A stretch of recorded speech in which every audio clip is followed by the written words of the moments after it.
The snow had been falling since Tuesday. By Thursday morning, it had swallowed the sidewalks on Fifth Avenue whole, buried the fire hydrants to their necks, and turned the crosswalk signals at 53rd Street into blinking orange ghosts, barely visible through the white. New York did not pause for snow, not officially, not as a matter of civic pride, but the city moved differently in it. Slower, quieter, like a machine running on the wrong fuel. On the 32nd floor of the Aurelius Biotech building, the snow was a picture. Nothing more. Victoria Hale stood at the floor-to-ceiling windows with a paper cup of hot water. Not tea, not coffee, just water, because her stomach had started rejecting both, and she watched the city disappear beneath the white, and she did not feel cold. She felt nothing in particular. That, she had come to understand, was part of the illness. The progressive erosion of sensation. First, the fingertips. Then the periphery. Then the center. She was 44 years old. She had built Aurelius Biotech from 11 employees in a midtown sublease to a publicly traded pharmaceutical company with 4,200 staff across 6 countries. She had appeared on the cover of Forbes 3 times. She had testified before the Senate Committee on Health twice, both times without notes. She had a daughter at Princeton, a brownstone on the Upper West Side, and a net worth that cleared 9 figures before she turned 40. She had also spent, in the 18 months since her diagnosis, precisely $107 million attempting to cure an autoimmune neurological disorder that her team of 23 specialists had confirmed, conclusively, was destroying her myelin sheath at a rate that would leave her bedridden within 3 years. The diagnosis had a name: progressive multifocal leukoneuropathy. Variant unspecified. The specialists had a treatment protocol. The protocol involved weekly infusions of a proprietary immunomodulatory compound, a biologic developed by a Swiss research institute and licensed exclusively to a small Boston-based firm called Helix Meridian, whose sole client was Victoria Hale. $107 million, 12 months of infusions, and she was worse. Dr. Victor Kane delivered the bi-weekly assessments with the measured gravity of a man who had trained himself never to look surprised. He was 61, silver-haired, carrying the kind of credential chain that made other doctors lower their voices. Johns Hopkins, Cleveland Clinic, 3 published longitudinal studies, and a fellowship named after him at Yale. He sat across from Victoria every other Thursday in the 32nd floor treatment suite and said things like, "Neurological recalibration takes time, and the compound is working at the cellular level, even when the symptoms suggest otherwise, and we are still within the projected adjustment window." Victoria had listened. Every time. She had believed. Because what was the alternative disbelieving the man she was paying $2.4 million a year? She pulled her eyes from the snow and looked at her right hand. The tremor was there again. A fine, high-frequency shiver in the index and middle fingers. As if the hand were trying to send a signal in a language she did not know. She pressed the palm flat against the window glass. Cold. The glass was cold. She could feel that much. She looked at the nails. The white horizontal lines crossing the nail beds, 2 on the index finger, 1 partially formed on the ring finger. Faint. Easy to miss if you were not looking. Her doctors were not looking. They had labs to review, MRI sequences to interpret, protein markers to trend. They were not looking at her nails. She pressed her palm harder against the glass. Below, the city disappeared. Daniel Reeves left the apartment on West 46th Street at 6:45, same as every morning. His daughter Lily, 7 years old, dark-haired, with a gap between her front teeth that she'd had since September, was already wearing her coat when he came out of the bathroom. She had put it on herself. She had also made her own breakfast. Cereal with the milk poured carefully, because Daniel had shown her twice, and she remembered everything he showed her. "Hat," he said. She pointed to her head. The hat was already on. He looked at her for a moment, that same fraction of a second. He allowed himself every morning the private accounting of how she was doing, whether her color was good, whether her eyes were bright. She had her mother's eyes, same shade, same directness. the kind of eyes that did not look away when they found something worth looking at. "Okay," he said. "Let's go." They walked the 4 blocks to PS 111 together. Lily held his hand when the sidewalk was icy. He held hers back, careful. The snow was still coming down, and the morning light was the particular bruised gray of a winter city that has given up on the sun. Their breath made clouds. A delivery truck idled at the corner, its exhaust a white column rising into the white sky. And Lily watched it with the same focused curiosity she directed at most things. "Dad," she said, "Yeah, if the truck is making smoke and the sky is making snow, are they the same? Not the same. Related. How?" He thought about it. He was not a man who gave quick answers to real questions. "Water," he said. "It's all water, changing form. The truck burns fuel, makes heat. The moisture in the exhaust rises, and the cold air turns it visible. The snow was water in the ocean. Once. She considered this. Then, everything's the same thing. Just different." He looked at her. "More or less," he said. They reached the school entrance. Lily turned and held out a folded piece of paper. She had been carrying it inside her mitten, he realized, the whole walk. "I made this last night," she said. He unfolded it. Pencil on notebook paper. 2 figures, one tall, one small, standing in front of a building. The tall figure was holding something that might have been a mop. In the corner, in 7-year-old handwriting, block letters. "Dad fixes people." He stood with the drawing in his hand, while the other children filed past in their bright coats. "I'll keep this one," he said. She already knew he would. He kept all of them. Daniel Reeves was 38 years old. He had grown up in Scranton, gone to Penn State on a partial athletic scholarship he never talked about. Left after 2 years to take an EMT certification course because the money ran out and he needed to eat. He had worked as a paramedic for 11 years, 8 with the Philadelphia Fire Department, 3 with a private medical transport company in New Jersey. He had delivered 4 babies in the back of moving ambulances. He had performed CPR on a construction worker in a parking garage and felt the man's ribs give under his palms and kept going until the helicopter landed. He had held a 16-year-old girl's hand for 22 minutes in a burning car, talking to her, keeping her conscious, while the fire department worked the door. He had, by any reasonable measure, been very good at keeping people alive. His wife's name was Carolyn. She had been 34 when she died. The diagnosis, from a neurologist they trusted, had been multiple sclerosis, atypical progression. They had adjusted their lives around it: insurance fights, specialty consultations, experimental drug protocols. They had spent 8 months fighting for a woman who was not getting better despite every treatment. By the time Carolyn's body was examined after her death, a formality, a paperwork matter, the pathologist's secondary screening had found something the neurologist had not looked for: thallium, in trace but sustained concentrations, in the tissue, in the hair, in the nails. The hospital's risk management team had called it an incidental environmental finding. They had used words like inconclusive and coincidental exposure. The neurologist had not returned Daniel's calls. The case had gone to a mediator, then to a very quiet settlement that bought Lily's college fund and Daniel's silence. He had signed. He had a 4-year-old daughter and no savings, and a grief that was actively trying to kill him. He had signed.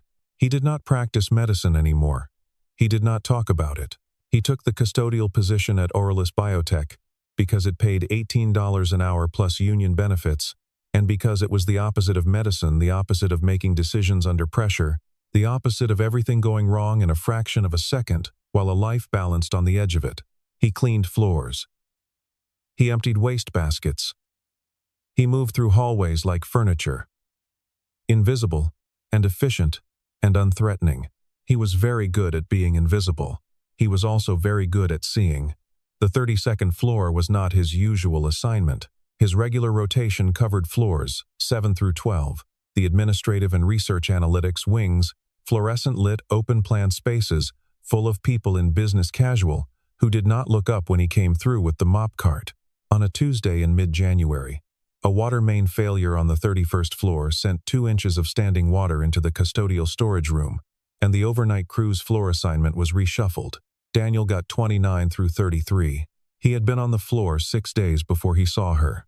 He was working the east corridor, the one that ran behind the treatment suite, with the internal window that looked into the IV room. The window was frosted glass, privacy textured, but the frosting was worn at the lower edge from years of cleaning cloths, and there was a 4-inch band at waist height that was effectively clear. He was not looking for anything. He was mopping. Through the clear band in the frosted glass, he could see the treatment chair. The woman sitting in it was looking at something on a tablet. She was wearing a charcoal sweater and holding her left hand against the armrest with deliberate stillness. The way someone holds a limb still when they don't entirely trust it. A transparent IV line ran from a bag on a chrome pole into her left arm. Daniel moved the mop. The wheels squeaked. He paused. Adjusted. He looked again. The woman turned the tablet page, and her right hand came into the light. The overhead fluorescent strip that the treatment suite ran at full brightness. Because Dr. Kane liked good light, and the angle was direct and clear. Daniel stopped mopping. He stood very still. The nails. He could see the nails on the right hand from where he was standing, through 4 inches of clear glass, 12 feet away. 2 horizontal white bands on the index finger, a third, partial, on the ring finger. The lines were distinct, sharper than stress lines, horizontal rather than diagonal. Evenly spaced at roughly the same interval. The name came to him before anything else did. Before memory, before analysis. The name arrived clean and cold like water from a faucet. Mies Lines. He stood in the east corridor of the 32nd floor of the Aurelius Biotech building with a mop in his hands, and the name of a clinical finding he had not used in 6 years sitting in his chest like a coal. Mies Lines. Transverse leukonychia. White horizontal bands across the nail plate, appearing approximately 4 to 6 weeks after a systemic toxic insult, caused by disruption to the nail matrix, associated with heavy metal poisoning, most commonly arsenic, but also thallium, lead, and several chemotherapy agents. He looked again. The hair at the woman's left temple was visibly thinner than the right. The way she held her hand against the armrest was not the tremor of nerves or cold, it was the soft, irregular tremor of a nervous system misfiring. He had seen that tremor before. He had held a hand that trembled like that for 22 minutes in a burning car. He had held another hand that trembled like that for 8 months before he lost her. Daniel picked up the mop. He finished the corridor. He did not look through the glass again that morning, but he did not stop seeing what he had seen. That night, the snow came back. It had paused for a few hours in the afternoon, a half-hearted truce, and then resumed with renewed purpose around 6, coating everything that had been cleared back to its prior whiteness. Lily was asleep by 8:30. Daniel sat at the kitchen table with his laptop and the folder he kept in the bottom drawer of the filing cabinet under the window, behind the hanging files for tax returns and Lily's school records. He had not opened the folder in 11 months. Inside, Carolyn's medical records, what he had been able to obtain, the neurologist's treatment notes, the pathologist's secondary report, 3 pages, clinical and bloodless, stating the thallium finding in language so measured it barely registered as damning, the settlement documents he had signed, the card of the mediator whose handshake had been warm and whose eyes had not been. He read the pathologist's report again. Thallium concentrations in nail matrix tissue consistent with chronic low-level exposure over a period estimated at 8-14 months. Source of exposure undetermined. No evidence of acute single-dose ingestion. Chronic, low-level, repeated. Not a single accident. Not an environmental spike. A sustained, consistent dose, delivered over nearly a year, at levels low enough to be read as disease progression but high enough to be killing her. He closed the folder. He opened his laptop and typed, Mies Lines Thallium Chronic Exposure Clinical Presentation. He read for 2 hours. He took notes on a legal pad, the kind of notes he had not taken since paramedic training, numbered and specific, with arrows connecting variables. At 10:15, he picked up his phone and called a number he had not dialed in 3 years. It rang 4 times. Then, yeah. A woman's voice, groggy but alert beneath the grogginess. A voice that went from asleep to awake in the space of 1 syllable. Because that was the kind of training that never fully left. "Hannah," he said. "It's Daniel Reeves." Silence. Danny. A long exhale. "Christ. What time is it?" 10:15. "I'm sorry. Is Lily okay?" "Lily's fine. She's sleeping." Another silence. Doctor. Hannah Cole had been Carolyn's first internist, the one who had referred them to the neurologist, the one who had called Daniel twice after the settlement, the one who had said, "I'm sorry. I should have pushed harder," in a voice that had told him she meant it. She was 49, practiced out of a clinic in Astoria. Had a manner that combined precision with impatience, in a ratio that made her excellent at her job. "Then what?" she said. "I need to ask you something clinical," he said. "And I need you to take it seriously." "I take everything seriously. I saw a patient today." "Not mine, I'm not practicing." "I saw her through a window. She was receiving an IV infusion. She had Meese lines on her right hand, bilateral thinning at the temporal hairline, and a resting tremor consistent with peripheral neuropathy." Hannah was quiet for 4 seconds. "What kind of lines?" she said. "Describe them." 2 complete horizontal bands on the index finger. Third. Partial. On the ring. Even spacing. White. Not ridged. How far apart? Roughly the same interval. 6, 7 millimeters maybe. I couldn't be precise. And the temporal thinning diffuse or patchy? Diffuse. Both sides, more pronounced on the left. Silence again. He could hear her breathing. "Danny," she said. "Who is this person? I don't know her name, but she's receiving regular infusions. Weekly, from what I can tell. I've been on the floor for 6 days. And what is she being treated for?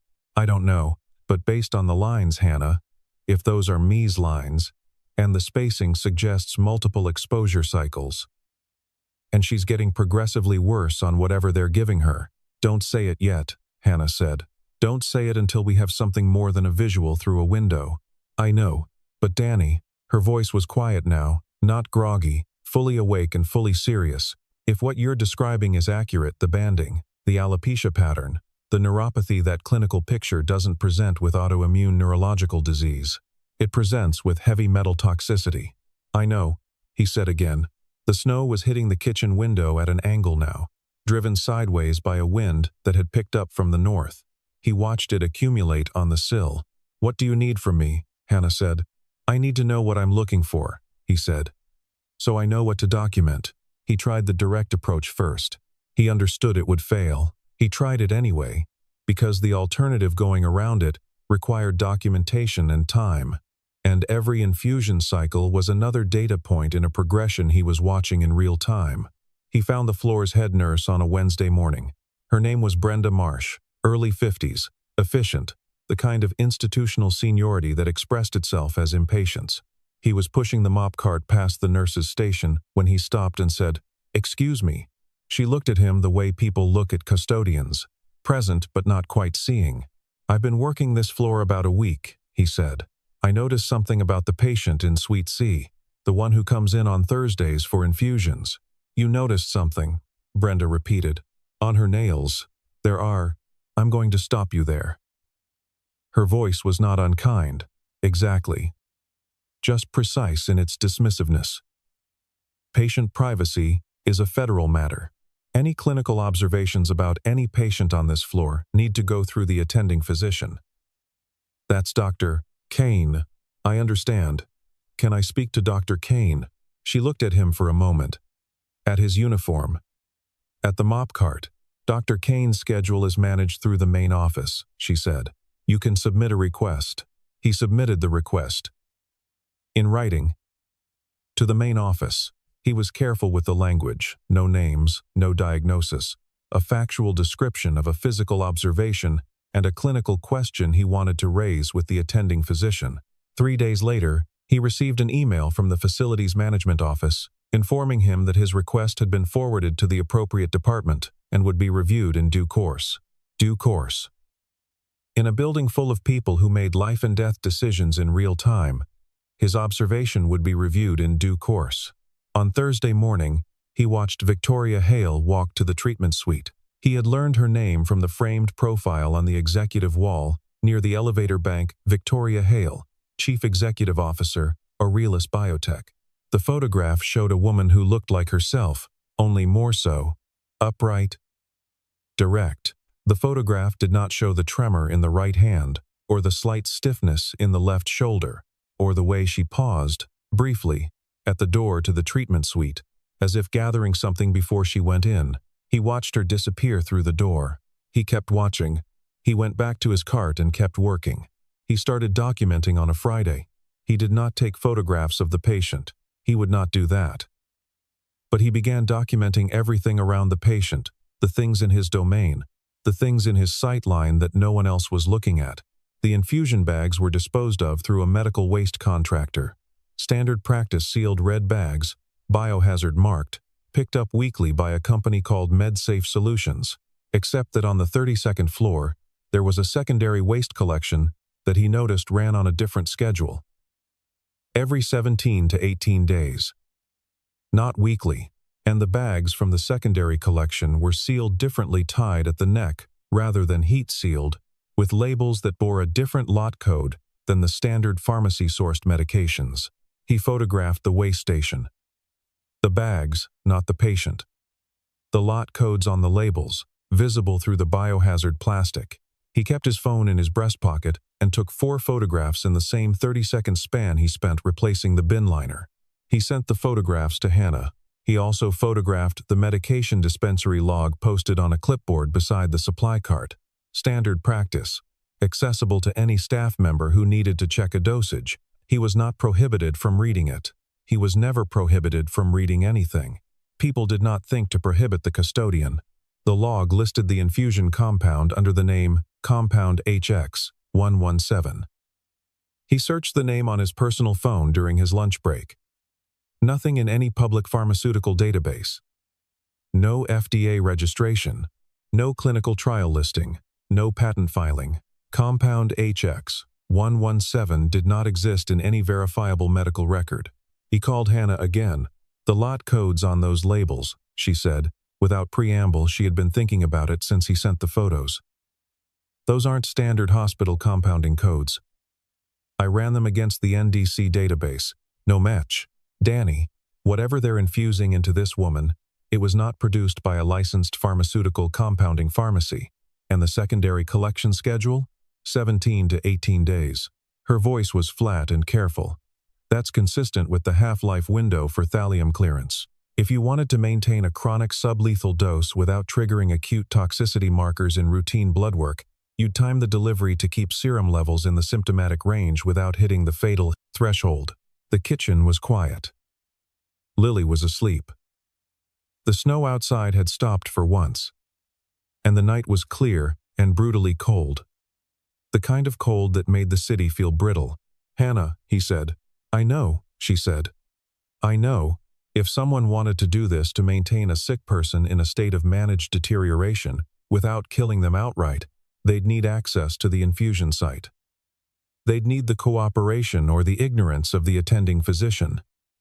They'd need a supply chain for the compound that didn't run through standard channels, and they'd need the patient to have a pre-existing diagnosis, a cover story for the symptoms. The diagnosis provides the explanation for everything, he said. Every symptom of thallium poisoning, Hannah said slowly, presents identically to the symptoms of progressive multifocal leukoneuropathy, hair loss, peripheral neuropathy, tremor, fatigue, cognitive fog. If you already have the diagnosis and you're looking for confirmation, you'll find it. You won't look for anything else. He was quiet. Daniel, she said. You need a biological sample. If we can test blood or urine for thallium concentration, everything else is secondary. I know, he said. That's the hard part. It was a Thursday in late January when he found his opening. Aurelius Biotech's leadership team had an off-site retreat scheduled 2 days at a conference center in Westchester. Strategy and culture, the kind of quarterly ritual that cleared the executive floor of everyone except essential staff. Dr.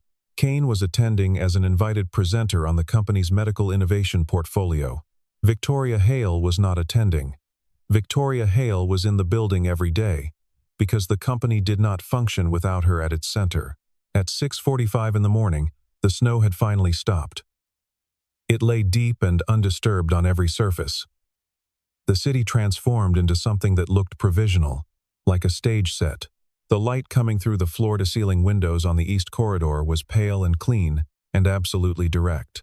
Victoria Hale arrived at 7 to 10. Daniel knew her schedule by now. She was earlier on days when the floor was quiet, as if she preferred the building before it filled with the noise of people who wanted things from her. She came through the east corridor at 7:12, alone, carrying a coffee she had bought from the cart in the lobby. She wore a dark gray coat she had not yet removed. She moved at a pace that was still purposeful but slightly slower than the photograph showed, with a quality in the left shoulder that suggested compensation, the body reorganizing its weight distribution to account for something that wasn't working correctly. He was at the end of the corridor, refilling a cleaning supply caddy from the utility closet. Visible. Not hiding. Not ambushing. She was 15 feet away when she saw him. She did not stop walking. People did not stop walking for custodians. He said, "Miss Hale." She stopped. He had thought about what he would say for 9 days. He had written it out, revised it, reduced it to its minimum, because he understood he would have approximately 45 seconds before she decided whether he was credible or a problem to be managed. He did not introduce himself. He did not explain his credentials. He held out a single sheet of paper printed, folded once, and said, "I have evidence that you are being poisoned. I know this because it happened to my wife. I need 2 minutes." She did not step back. She did not call for help.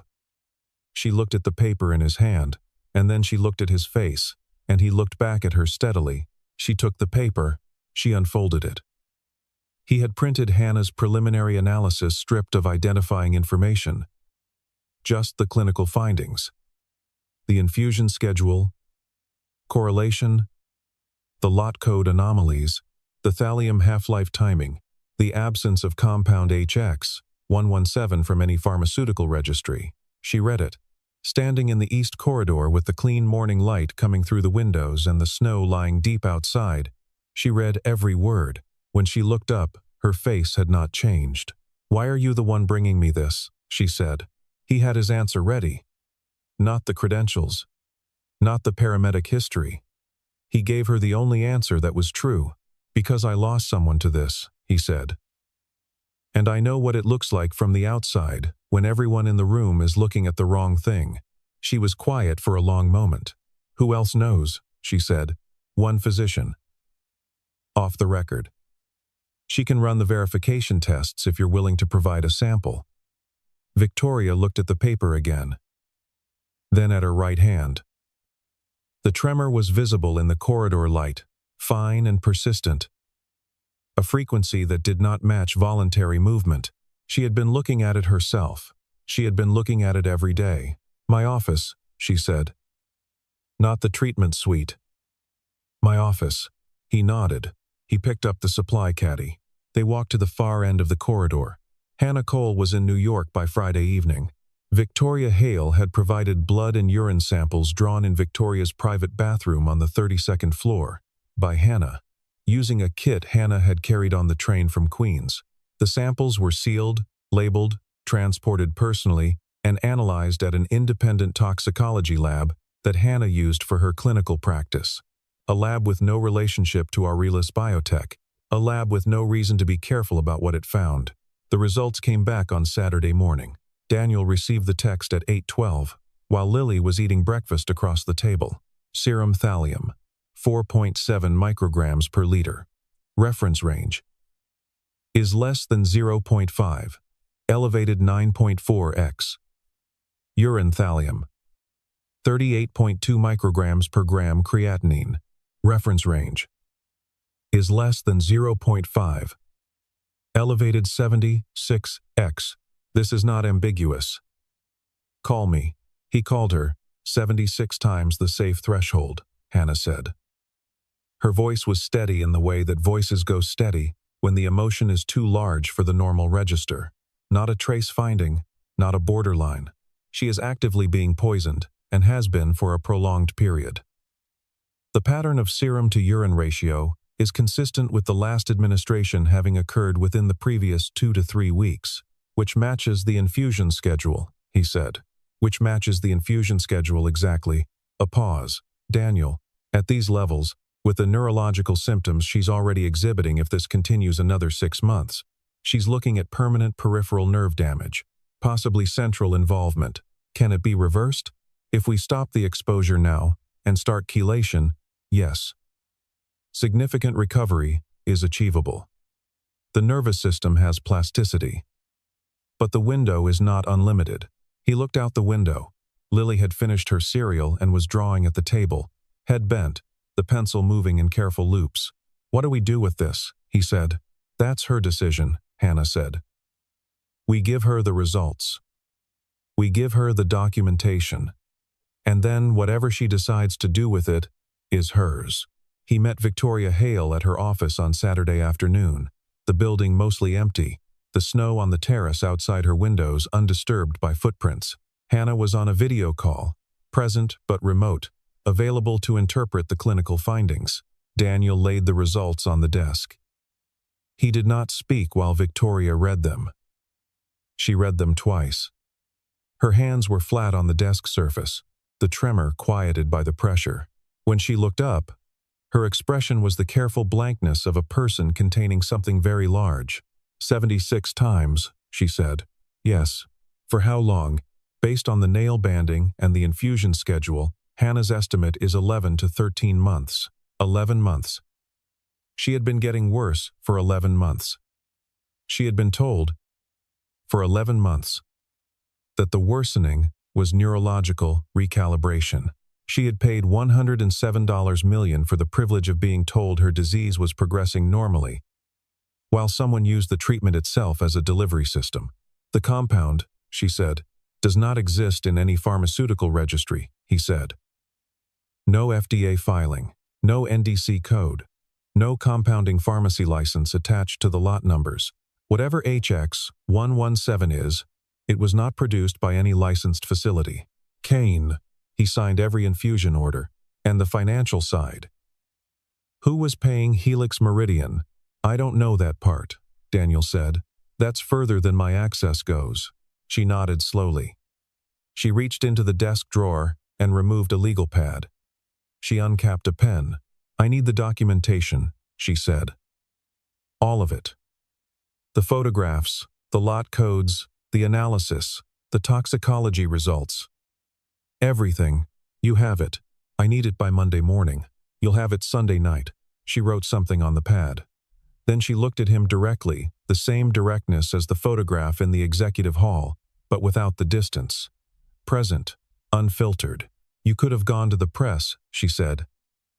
"You could have gone to the regulatory board. You could have used this as leverage for any number of things."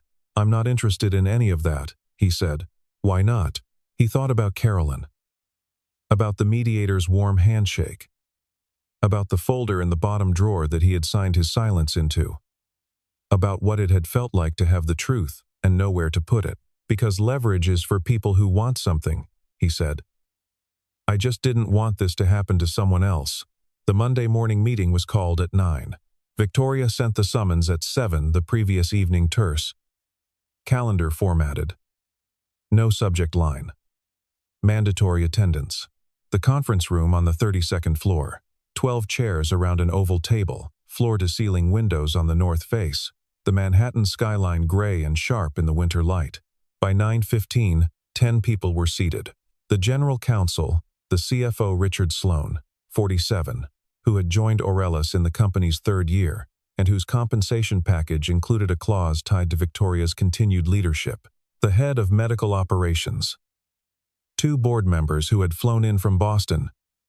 The communications director. The VP of research. The head of facilities, Brenda Marsh, the 32nd floor head nurse, who had been told only that her attendance was required. Dr. Victor Kane arrived at 9:17. He was unhurried. He was always unhurried. He took a seat near the center of the table and adjusted his cuffs. Victoria was already at the head of the table. She did not begin with preamble. She turned the laptop on the table, so the screen faced the room, and she began. The toxicology report. Full laboratory documentation. The reference ranges. The measured values. 76 times threshold. She let them read it, gave them 2 minutes of silence to read it, and then she moved to the next document. The pharmaceutical registry search results. Compound HX117 returned 0 results from every relevant database. The lot code photographs the ones Daniel had taken in the East Corridor utility area magnified and annotated. The infusion schedule correlation. The 17 to 18-day cycle, mapped against thallium half-life clearance rates. Then the financial documentation, which her internal audit team had spent 48 hours producing. Helix Meridian's account structure. The pass-through payments. The secondary account, held in a Cayman Islands structure, receiving consistent monthly deposits from a management consulting LLC, whose sole other client was a holding company connected to Richard Sloan. She put the final document on screen and said nothing. The room was quiet, not the productive quiet of people thinking. The stopped clock quiet of people who have been told that the floor beneath them is not there. Kane spoke first. He said, "I'd want to review the provenance of these test results before." "The samples were drawn from my body," Victoria said, "by a board-certified internist. Analyzed at an independent toxicology lab with no relationship to this company. The chain of custody is documented. You may review all of it." Kane said nothing else. Sloan had gone very still. He was looking at the table surface. He was a man who, in any other context, was rarely at a loss. He had a CFO's fluency with ambiguity, the professional skill of reframing everything as a question of interpretation. There was nothing to reframe here. The numbers were not interpretable. The account structure was not ambiguous. The communications director started to say something about process. Victoria stopped her. "There is no process question here," she said. "There is a legal matter and a medical matter. Both are already in motion. The legal matter is in the hands of the district attorney's office, whose investigators were briefed yesterday afternoon. The medical matter is being handled by my physician. This meeting is informational. I wanted to look at the people involved in this room while the documentation was visible on the screen." She paused. "That is all," she said. She closed the laptop. The room did not move for a very long moment. Outside the floor-to-ceiling windows, a gust of wind moved snow from a ledge in a cascading white sheet. And then it was gone. And the sky was the same flat winter gray it had been all morning. No one shouted. No one wept. No one argued. The truth did not need accompaniment. It simply was. The chelation therapy began the following week. Dr. Hannah Cole managed the protocol aggressive in the first 10 days, then staged over 6 weeks. With bi-weekly monitoring of serum thallium, kidney function, and neurological status indicators, Victoria moved her treatment to a different floor of a different hospital entirely. She did not explain to most people why. She explained to Hannah, and to Daniel, and to the district attorney's team, and that was sufficient. The first week was the hardest. The mobilization of stored thallium from tissue produced symptoms that were, in the technical language of the medical literature, in plain language, she felt worse before she felt better. And the better was slow. She worked through it. Of course she did. She was Victoria Hale. By the third week, the tremor in the right hand had reduced by approximately 60%. Hannah measured it clinically steadiness testing, fine motor coordination, and wrote the number in the chart with the particular satisfaction of a physician watching a graph move in the correct direction. By the 5th week, Victoria walked from her car to the Aurelius building entrance without stopping. She had not done that in 4 months. She did not tell anyone. She just did it. The letter came on a Tuesday. Daniel found it in the inter-office envelope system, a sealed white envelope with his name on it, placed in the custodial staff mail slot on the 12th floor. He had been returned to his regular rotation. The 32nd floor had new custodial staff now. As part of a security review that was ongoing, he opened the envelope in the break room. The letter was one page, typed on Aurelis stationery. It began, without ceremony. Mr. Reeves, I have asked the board's approval for the creation of a new role within Aurelis Biotech, Director of Medical Safety, reporting directly to the CEO. This position would be responsible for independent oversight of all clinical protocols administered to Aurelis employees and executives, with authority to request third-party review of any treatment or pharmaceutical compound used in connection with the company. I am writing to offer you this position. You are not a physician. You have medical training and clinical experience, more relevant to this role. You have demonstrated an observational ability and a moral commitment that no credential can certify and no amount of money can manufacture. I have also asked our legal team to review the circumstances of your wife's case. I cannot undo what was done or not done then. But if there is anything to be done now, I would like to help you pursue it. You are not obligated to accept this offer. You are not obligated to respond at all. But I wanted you to know that what you did, the risk of it, the persistence of it, the way you did it is not something I intend to forget. Victoria Hale. He read the letter twice. He folded it. He put it in his breast pocket. Beside the drawing, Lily had made two figures on a building, the tall one holding a mop, the block letters in the corner. Dad fixes people. At 3:15 he picked Lily up from PS 111. She came through the school doors in her green coat, with her backpack pulling her slightly to the left and her hat already in her hand, because she always took it off the moment she was through the door. Dad, she said, yeah, I have another drawing for you. He was still thinking about the letter. He took the drawing. It was different this time. Two figures, one tall, one smaller, standing on top of a building. The building was detailed. Many windows, many floors. Between the two figures, a small square that was meant to be a piece of paper. Around the building, white marks that were clearly meant to be snow. In the corner, the block letters. Dad saved her. He looked at the drawing for a long moment. How did you know about that? He said.